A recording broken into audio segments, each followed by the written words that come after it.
The White House putting the world on watch, threatening to go back to Liberation Day tariffs. The negotiating leverage that President Trump is talking about here is if you don't want to negotiate, then it will spring back to the April 2nd level. Secretary Bessent is right. The president is adamant that you've got 90 days to do this. Let's not dilly-dally. All right, Tiffany, what do you make of this?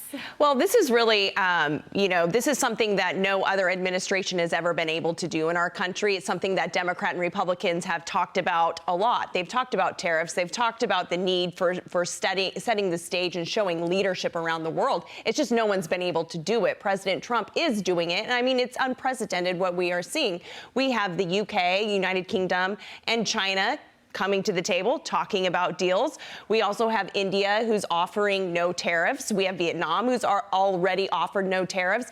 This is a very strong positioning, and President Trump is showing that he is leading through peace, through strength. This is something we haven't had in a very long time in this country, and he's a businessman. This is why the American people elected him to negotiate and get deals that work for America, not just in the short term, but in the long term.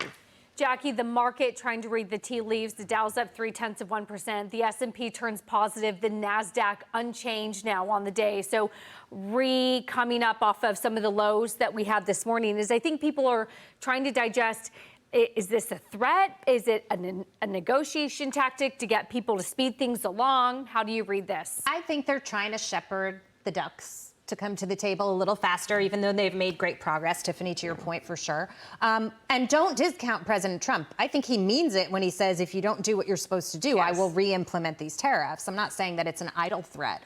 I just think it's meant to prod everybody along. And there has been tremendous progress made, but the market and the American people want to see more ink deals. He said these deals are very hard to paper. We understand that. But we need to see a little more from the trade negotiations. And I think the president is aware of that as well. And so, you get Scott Bessent to sit there and say that, and people are listening very closely, and they know that he'll take it seriously and he'll see it through if he has to. And so it'll motivate them for sure, I think. David, it is shocking to me that the S&P 500 is now 290 points higher than it was on April 2nd, Liberation Day at 4 p.m., right before. So it has been a full round trip, if not more. Yes. But I'm wondering if we're talking about Liberation Day and tariffs, and Dagan has mentioned this, I want her to weigh in after this. It's a revenue raiser. Mm-hmm. But how much more important is this sort of threat of a tariff, threat of Liberation Day tariffs, given the pressure we've seen about the downgrade that we talked about from Moody's, about a deficit that doesn't look like it's going to be normalized anytime soon? How much more important and added urgency does this create? Well, I think realism is starting to affect not only the Trump administration in terms of what they're trying to do, and Bessent saying, 90 days in 90 countries just isn't going to be possible. They're now talking about maybe regionalizing these deals. To have some areas of Africa, some areas of Asia, the problem I have with that, they're talking about Central America as one unit. You can't treat the Sandinistas in Nicaragua the same way you're going to treat our ally Bukele in El Salvador. So there are differences even if you try to regionalize it. So it's going to be tough.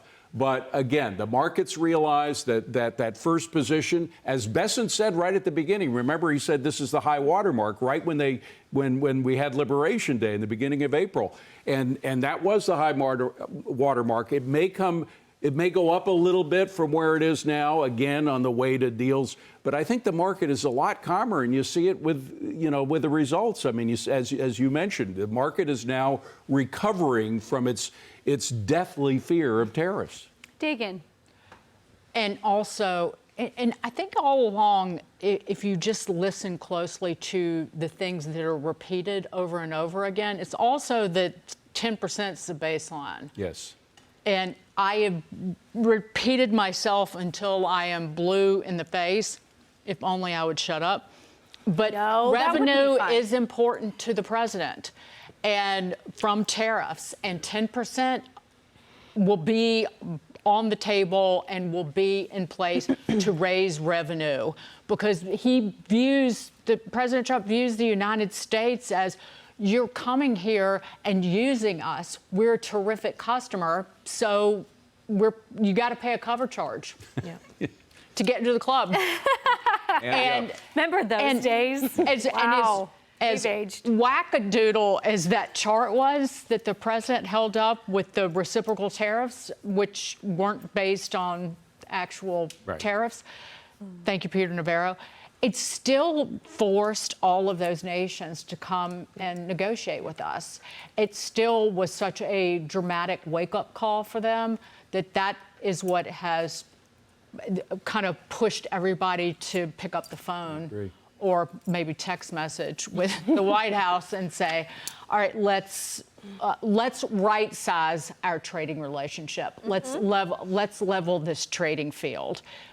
But the same goes with, it's also time for the Republicans to get their act together and put together and push out this pro-growth package because the president's doing what he can on the trade side, and we need to have ballast. Who talks about the barbell? Is it you or is it Brian?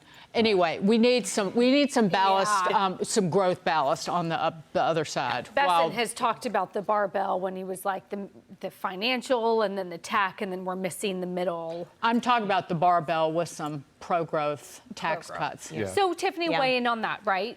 Because the last hour we were talking about a downgrade, right? Right. Late, unexpected, no one cares, except that this time yields tend to suggest that we care a little bit more than we did 15 years ago when S&P downgraded us, just by the mere fact that we're 2% higher on the 10-year yield than we were back there. And we are thinking about financing all of this, and you need a pro-growth, pro-supply side solution. Your thoughts?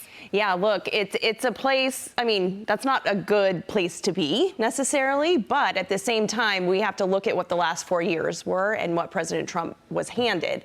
And those decisions that you have to make, obviously we know the market doesn't like change, it likes stability, and President Trump's coming in, and it's a multi-pronged approach. It's not just tariffs, it's also the pro-growth package that Congress does need to get their act together and pass. When you look at massive and rapid deregulation, tax cuts, energy.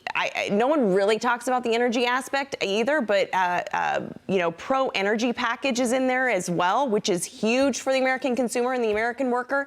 That's what will spur business out in the real America, and that's what they're watching. They're kind of holding back and watching not necessarily the tariffs, maybe to a certain degree, but they're watching that tax cut, and they want to know that it's going to be permanent. And so businesses are holding back a little bit right now. I think we will start to see those numbers change once President Trump's big vision for longer-term economic stability, and it's not just economic stability, it's also national security and safety for our country. Can I just say one thing about Moody's? Remember, it was Moody's and Fitch and S&P that helped to create the financial crisis in 2008 and 9 by putting all these great credit ratings on subprime mortgages by people who couldn't pay them back. So, you got to be a little wary. That's not Moody's is not the end all in calling things right. I think this market is taking that with a grain of salt. I think agree. you're right. I think and the irony is Florida can issue debt and they're AAA rated, but the United States isn't. Now, Florida has a governor who has balanced the budget and has a surplus, but I'm like, you're really telling me that Florida is safer than the United States government? The irony of all of that is not lost on any of us. Florida doesn't have its own currency. Bingo. Exactly. They can't print their money. Congress